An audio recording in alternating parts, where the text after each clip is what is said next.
Are we invasive? Well, there's no simple answer to that seemingly simple question now, is there?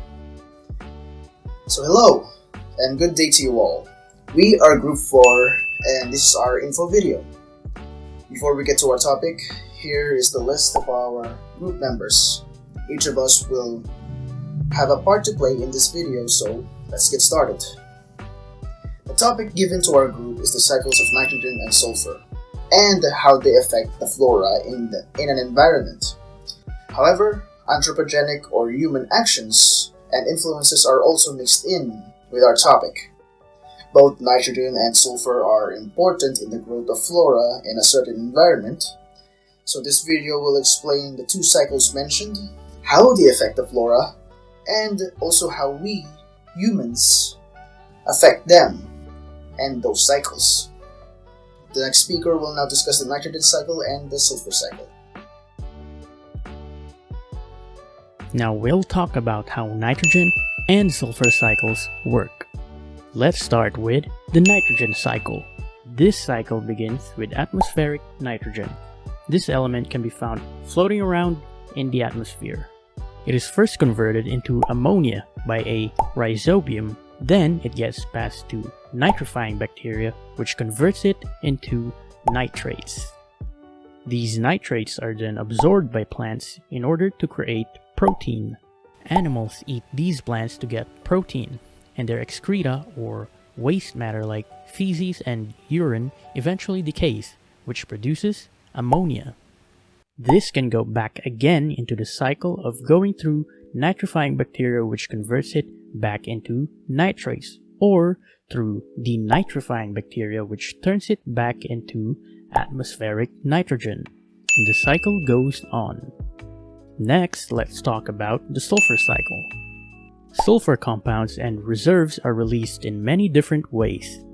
These include volcanic eruptions, burning of fossil fuels, weathering or the dissolving of rocks and minerals, decomposition of plants and animals, and marine algae or seaweeds producing them. Once these sulfur compounds are released, it is then absorbed into the atmosphere, which reacts to various elements and compounds and causes acidic precipitations like acid rain, which falls down into the Earth's different spheres, and the cycle goes on. Now let's move on to our following discussion, the anthropogenic effects.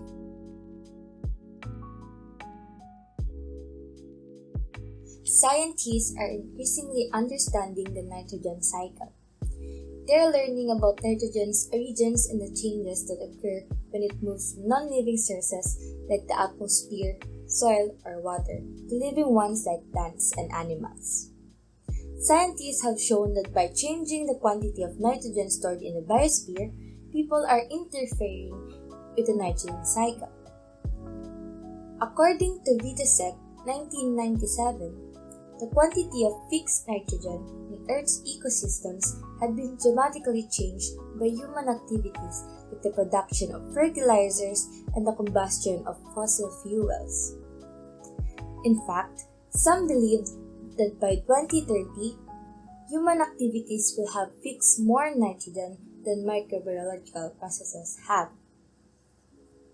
Increases in nitrogen availability can change ecosystems by affecting carbon storage and primary production.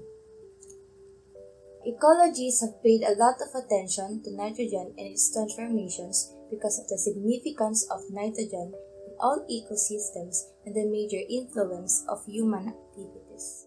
As human beings, we are all responsible for every action that we take. In even simple decisions, we make a strict choice, and that could either lead us to good or bad results.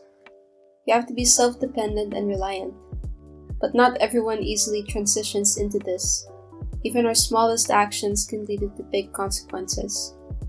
Human activities influence the effects it leaves on the environment of the sulfur cycle, sometimes causing damages to it.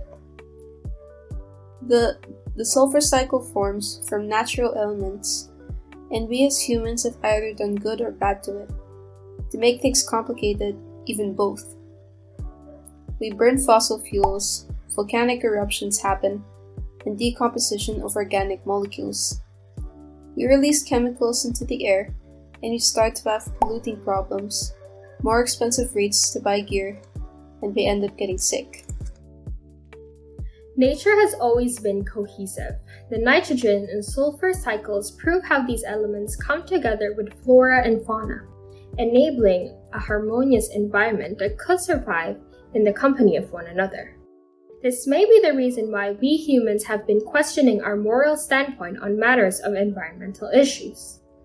Frankly, large corporations have been the most significant part of the problem for the questionable actions of producing prolific amounts of energy and chemicals.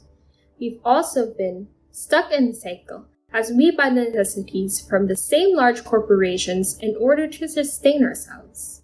Yet to answer the question, are we invasive, is something that we should be able to realize and reflect on individually whether we've been recognizing the effects that we encounter.